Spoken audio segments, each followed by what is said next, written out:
All right, back on the Young Turks, Cenk, Uygur, Ben Mankiewicz, Alonzo, Bodden. Great to see you guys in inauspicious times.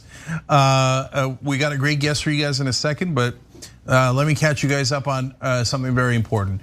So the rest of the media is now in a full-scale panic and are worried that we're going to be in a replay of 2016.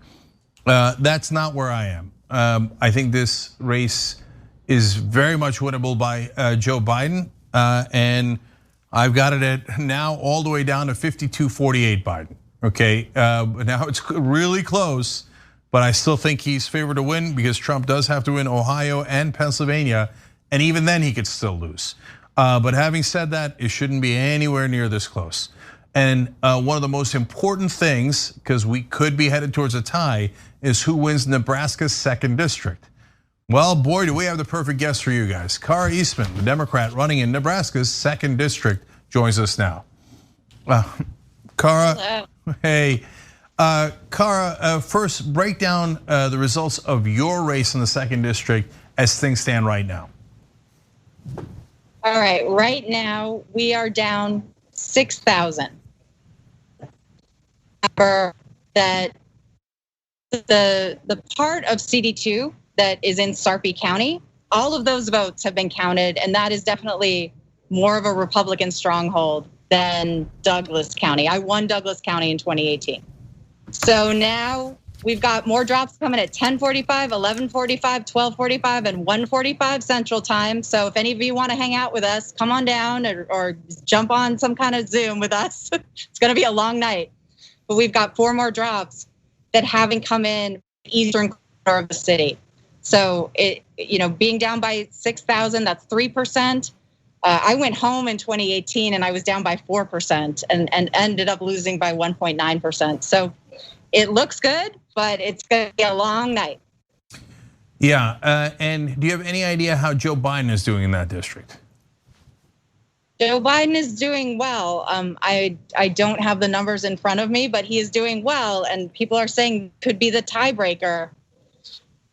I don't know how, but this could be the tiebreaker. So he is definitely up in the district, and we're proud as a campaign to have helped him get there. Yeah, well, there's a reason why we emphasize your race. There's a reason why we said it was probably the most important race in the general election, and here we are. And it's whether a progressive Democrat is going to beat an incumbent Republican in the middle of Nebraska, and it's whether Joe Biden might be president or not. Everything might come down to Nebraska too.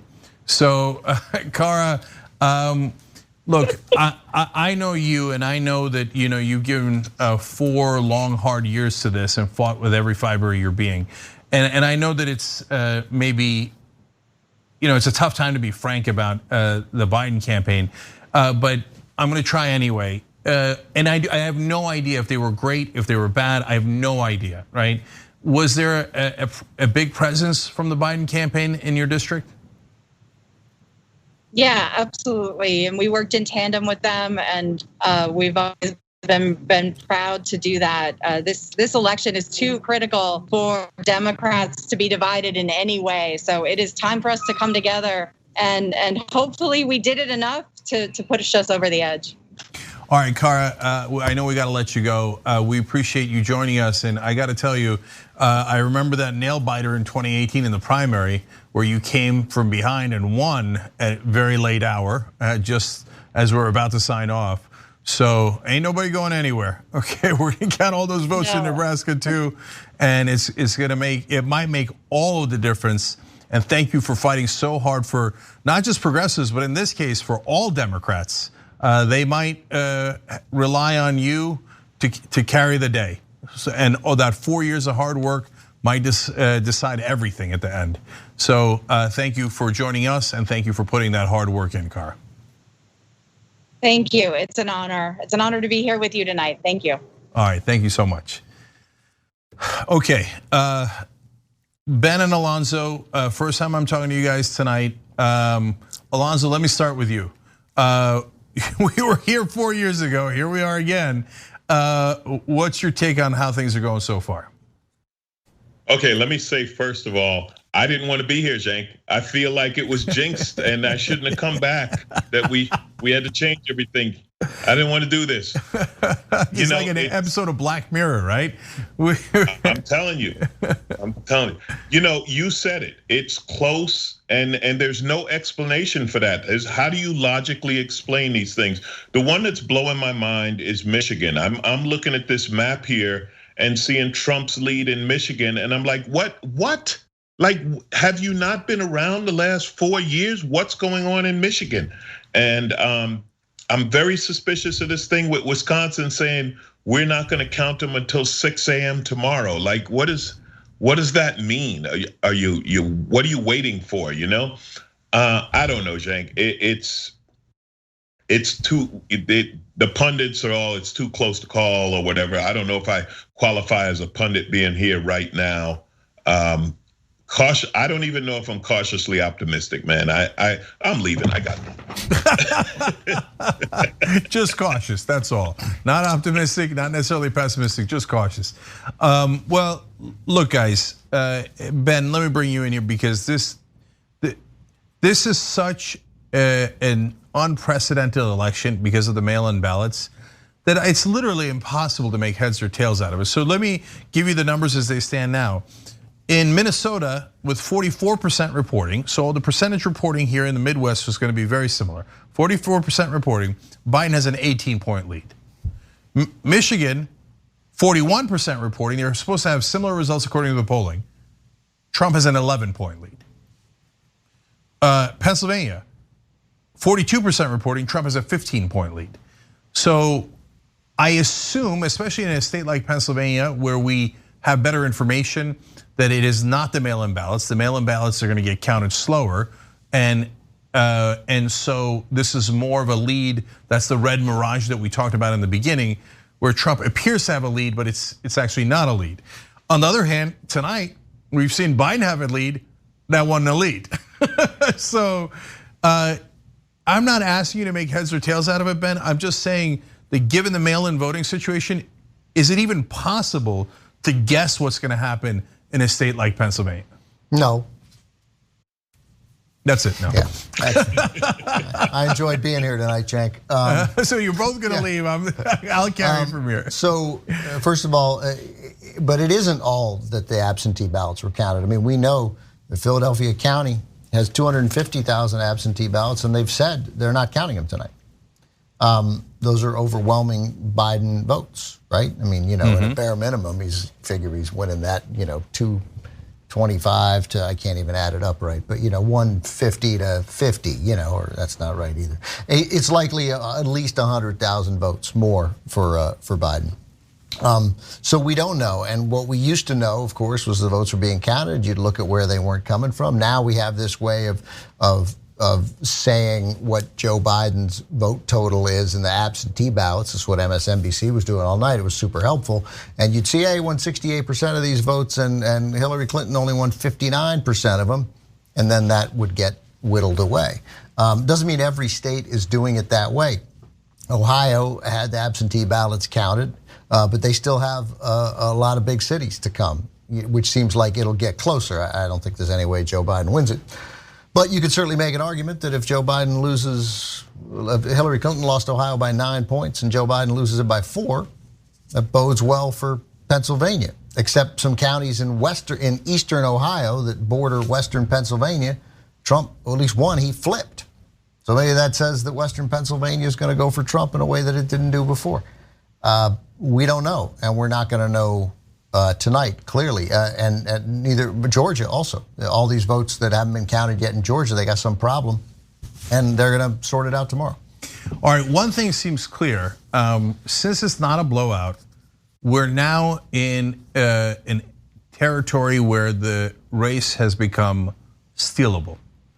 So one of the things we were worried about is they would say, hey, Trump's got the lead on election night. And that's it, we're ending the game in the third quarter, stop counting, or do massive, hijinks doesn't really describe it well enough, treachery, whatever it takes, Brooks Brother mobs, militias, whatever. Just send them in and make sure those votes don't get counted because we're within stealing range. That's right. And right now, Trump is within stealing range. And then, of course, despite what happened in Florida in 2000 in stealing range, I mean, ultimately it was the courts that stole it, right? Yep. Or that prevented everybody's vote from being counted. So yeah, it's certainly within that range. I don't want this to go to the Supreme Court, right? You don't either. Nobody does. No. And you got to count on John Roberts just to make it 5-4. And we lose anyway. That's right, we lose anyway. Yeah. Yeah. By the way, yeah, go ahead, Alonzo. Oh, well, I was going to say that, when you come to the courts, it'd be like playing a basketball game 5-on-7, right? Because you're playing the other 5 players and the 2 referees are against you. The thing is, Ben, you were talking about Philadelphia, you talk about Georgia. It's funny how the cities seem to be where the votes don't count or aren't counted. In Atlanta, there's always something, like there's a problem. If there's a problem in Georgia, the problem's in Atlanta. The Philadelphia votes won't be counted because the cities are overwhelmingly Democratic. So as you said, Cenk, the closer it is, the worse it is. And I think one of the shames is that we, as like most people, we can't trust the vote. Like this is something new that we don't trust voting. I used to not even think about that. It was unheard. It wasn't even a concern. It was like, yeah, it's an election and there's going to be votes. They're going to be counted. And now when the votes are counted, we're like, yeah, but is that really? And what are they doing? We're headed the wrong direction. Just we're heading in the wrong direction. Well, I'll keep on my theme because it's correct. Democratic incompetence. If I'm running a presidential campaign and I think Pennsylvania is going to be the most critical state, and I know that by far the place where I have the most votes is Philadelphia, and I have the governor is a Democrat, you can't figure out a way to count Philadelphia votes quicker? No, the Democrats always say there's nothing we could do. Well, that's why people don't vote for you, because you're constantly telling them there's nothing that you could do for them.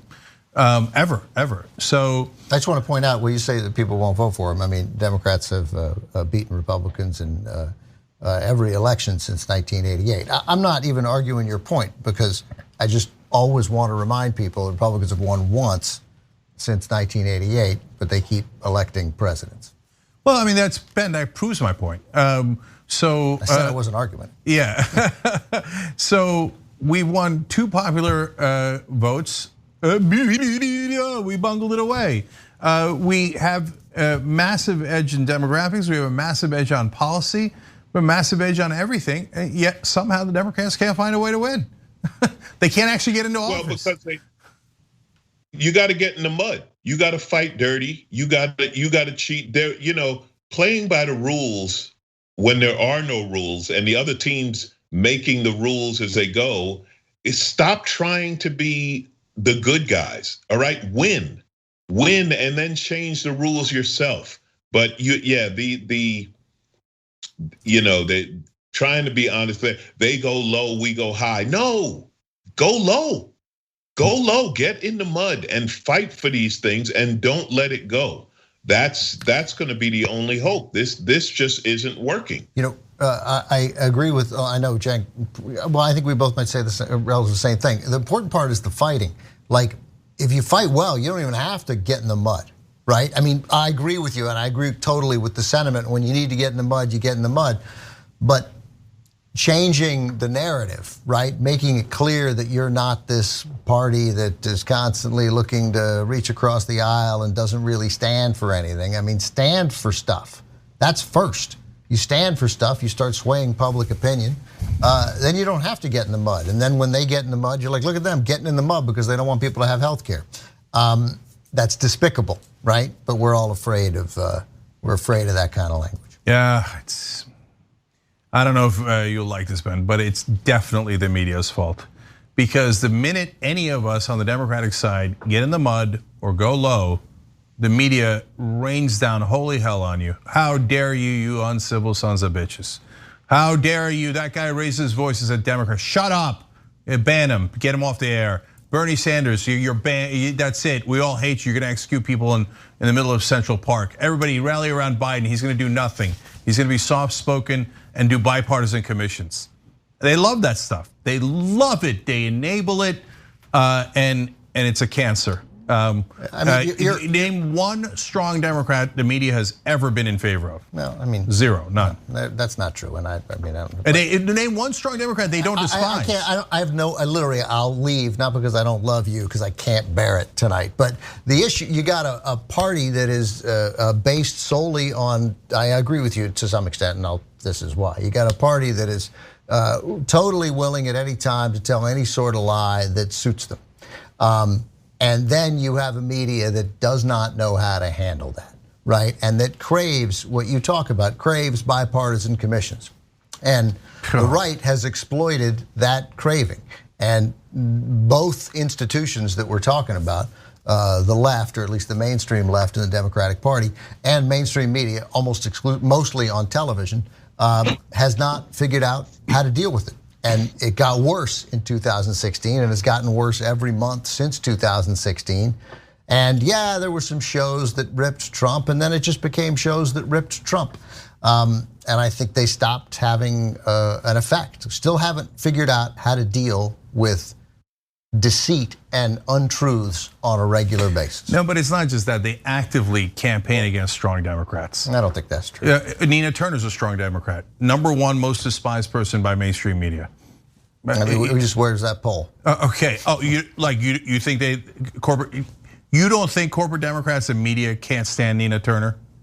Come on. Well, Cenk, this is the fight that I don't like. This is the fight we can't have. This is what, in my opinion, the Democrats, you got to get into power and then fight progressive versus corporate or whatever you want to call it. I mean, if you look at what the Republicans have done, they were all disgusted by Trump. They hated Trump. You had a whole commercial of Lindsey Graham talking all this stuff about Trump, but they were like, but we'll support him to get the power. You got to get in. You got to do whatever. Now, when you talk about the media, my problem with the media is their fear, and you talked about it. They won't call a liar a liar. They won't call a racist. They won't use these words that are the truth because they're worried about hurting someone's feeling or not getting access or how many clicks they get or whatever it is that's driving them. But this division in a Democratic Party needs to stop until the Democratic Party gets in power. Get in power, then work it out amongst yourself. But remember that the eye on the prize is winning the elections, getting the Senate, whatever it is, that's the prize. Then have the battle within. I know, but Alonzo, obviously I understand the logic of that, and that's exactly what we did in this election. It's not like anybody attacked Biden. No, we had as near 100% unity, right? Did it work? No, because the thesis is wrong. The thesis is be neutral, be weak, be civil, and that's not how you win elections. So you're 100% right in saying, and I know Michelle Obama is a saint, and you're not allowed to say anything against her, but there's nothing that's hurt the Democratic Party more than the idea of when they go low, we go high. Yeah, you float away in a cloud, okay? No, when they go low, you should burrow a tunnel underneath them and plant a bomb, okay? So politically, okay? And you should blow them up. I mean, they won't be able to get lower than me, right? But when anybody does that on the Democratic side, the media says, no way, don't listen to them, don't. Those guys fight back, don't, right? So anyways, Ben, tell us about the gambling odds here, and then we'll see if they're right or not. Well, a friend of mine told me, because I talk gambling quite often, that about, 45 minutes ago, you could the sites that were taking bets on this, you could lay money on Biden at plus 185, so it's nearly 2 to 1. You bet $1,000, you win $1,850 if Biden wins. Okay, hold on, sorry, I got a call. This has been the most amazing development of tonight out of so many amazing developments. Fox News has called Arizona for Biden. Yeah. So let me put that in and why we all should have made that bet at plus 185. Yeah, and now by the way, as you were speaking, it had gone to 3-1, and so I wanted to talk about, is this red mirage or is it polling? So we're going to get to that next, but you start the conversation, I'll follow. So Nate Silver at 538 says if Trump wins Florida, North Carolina, and Ohio, which seems likely, and I presume Georgia and North Carolina, but Biden wins Arizona, there's an 85% chance that Biden wins the Electoral College. Yeah, so, no, that's what I've been saying all night. Right. At the end of the day, you win Arizona, you're going to win anyway. But it should have never been this close. Right, but I just want, yes, it shouldn't have been. But when it's all over, he's going to have won by 6 or 7 points if he wins Pennsylvania. And so as close as it is tonight and as frustrating as tonight is, and it should remain frustrating because I don't think Democrats are going to take control of the Senate. Maybe they get to 50-50, but then we're going to spend the next 4 years like desperately hoping that Joe Manchin is with us, and that's going to go poorly. That's going to go super poorly. Yeah. It doesn't. In the end, it won't matter that he won the Electoral College 278 to 260, or with Arizona 289 to whatever that comes to 249.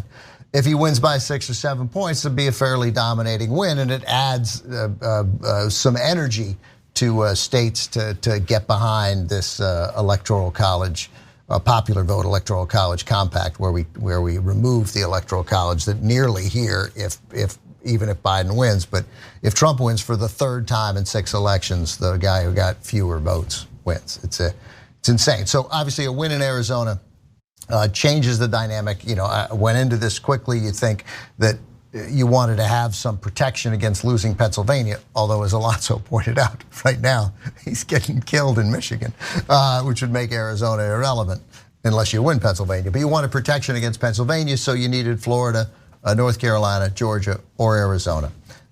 There is a possibility, that's worth mentioning, incredibly worth mentioning, that if Biden does win Arizona and Trump wins Pennsylvania, and Biden does not win either the 2nd district in Nebraska or the district in Maine, that you're at 269. So Biden has to win one of those districts. He's up 9 points in the result from the early votes in that 2nd district in Nebraska. He's up 11 points in the 1st district in Nebraska, which theoretically he has no chance to win. Yeah, so guys, we talked in the beginning about a red mirage. So how in some of the states they count the mail-in ballots quickly, and in some of them they count them slowly. And so in the states that count them slowly, Trump will appear to have a lead, but it's not real. Now, in Pennsylvania, he appears to have a lead, but I would still be fairly confident that it's not real. But the problem is, the red mirage did not hold, as far as we can tell, in Florida or North Carolina, and it looks like he's going to win those anyway. So, well, then that makes you question the strength of the concept of a red mirage, if you're being honest about it. And so, since it didn't hold, it appears in Florida and North Carolina, then you worry a little bit more that it won't hold in Pennsylvania. But if things were normal, and obviously we're not within 100 miles of normal at this point, but if things were normal, we wouldn't be as worried, because you'd be thinking, well, likely Biden's gonna win Pennsylvania anyway when they count the mail-in votes, which are coming later and are heavily Democratic. We know those things. That's not a poll. That's registered Democrats versus registered Republicans. And that's far more certain. So at the end of the day, you could still have Biden winning all the Midwest and Pennsylvania and Arizona, and it's not a blowout, and he made us way too nervous, but it's still a fine enough win and a solid win. And that's why I kept saying Biden's still the favorite, right? And at one point I thought we were at the nadir, we went a little lower, okay? And now with Arizona maybe being called, it looks like we're on the way back up. Now, but there's also the wild card that consistently throughout the night, and at least what I have seen, Fox News has been the most optimistic for Biden. Yeah, that's right. And the New York Times has been the most optimistic for Trump. Well, I don't think they're planning it, but Go ahead, I mean, Alonzo. that's the world we're living in. That insanity that you just described is the world we're living in. So, I don't know. I hope you're right, Cenk. I hope you're right about the red. I forgot what you called it, but Mirage, the red mirage. I hope you're right about this. I don't know. What Ben said earlier about the Democrats winning 3 elections through the popular vote, but losing the presidency. The only thing that's going to change that, and I don't know when or how it happens, let a Republican win the popular vote and lose the electoral college, and watch how fast the electoral college disappears. Gone. It won't come up. These are the kind of fights that the Democrats forget the day after election day. Like, how many times do you have to be screwed by this before you work on changing this, before you work on figuring out a way to make people's votes matter everywhere? Why are we always beholden to small states? And when I say small, I mean smaller in population, smaller in economy, and the major states like a California or a Texas or a New York or whatever, it's just a given, so they don't even count. There's something fundamentally wrong with our election system. Let's work on changing it. And this is the kind of thing that the Democrats have to work on in between elections. Like, today's not the day to have this argument. Yeah, I hear you, but Alonzo, in a sense, you nailed the problem exactly right. We all know with great certainty that if Democrats lose elections that they won the majority in, they'll do nothing about it.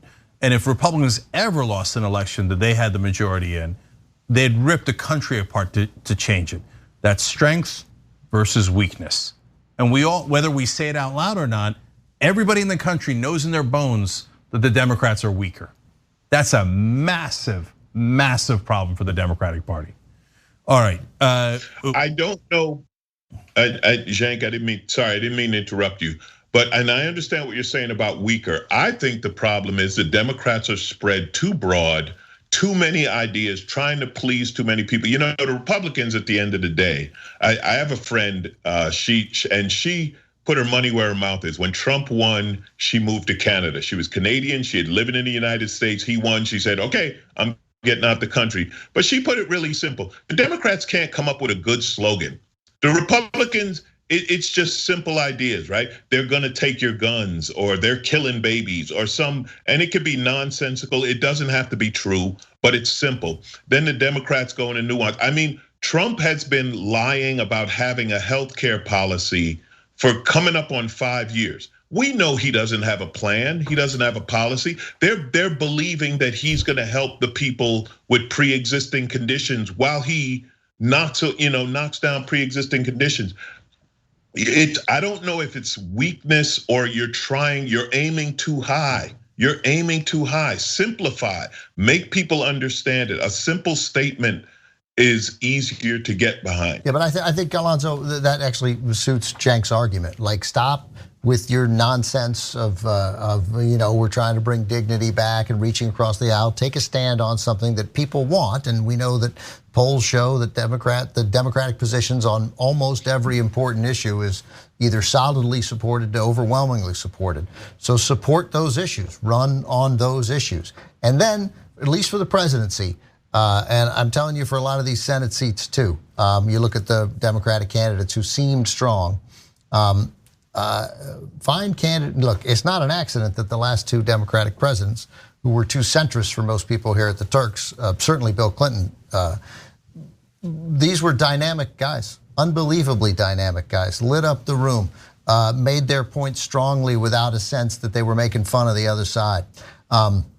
It worked. Right, and Hillary Clinton and Joe Biden are not in that mold, and I hope that at some point there will be a recognition that people, I don't know if her specifically, but people who have the dynamism of somebody like Alexandra Ocasio-Cortez would ought to be at the front and center of this party, whether it's winning a seat in New York and being Senate Majority Leader, or whether or governor of New York, or whether somewhere down the road she runs for president. I'm not saying I agree with her on everything, but she represents the kind of person who is reminiscent of Bill Clinton and Barack Obama. Yeah. Okay, we got to take a break, guys. Give you an update right before we go to the break. In Georgia, we know who the two people are that's going to go to the runoff. It's Democrat Raphael Warnock and Republican Kelly Loeffler. Doug Collins conceded to Kelly Loeffler. He is more of the populist, angry right-wing right-winger, and he has lost. And so, she's only incredibly right-wing and corrupt and dumb. Yeah. That's what happened in Georgia. She left the gun at home, so there's that. Yeah. So by the way, you didn't pose with the gun and the truck. Yeah. Cindy Hyde-Smith won her re-election for the Senate in Mississippi. So the idea that Democrats had a shot in places like Mississippi, that turned out not to be true. Then potentially close races like Elise Stefanik in 21st District in New York. She's a Republican. She kept her seat, comfortable enough to call already. So it's not just Biden. Across the board, Democrats are coming in not as strong as we would have wanted. And now in this case, it's not about the arguments they made. It's about their electoral performance. Okay. Hit the join button below if you're watching on YouTube. Your participation in the show is absolutely critical. We need you to be the Young Turks and get our back. If you're watching anywhere else, tyt.com/join. We cannot do these big giant shows without your help. And one last thing, guys, tyt.com/go is super important. That's our fundraising drive, and we got to raise $200,000 so we can have these thoughtful conversations, give you the analysis, and I hope give you the strength that the progressive movement and the Democratic Party needs. We'll be right back. Thanks for listening to the full episode of The Young Turks. Support our work, listen ad-free, access members-only bonus content, and more by subscribing to Apple Podcasts at apple.co/TYT. I'm your host, Cenk Uygur, and I'll see you soon.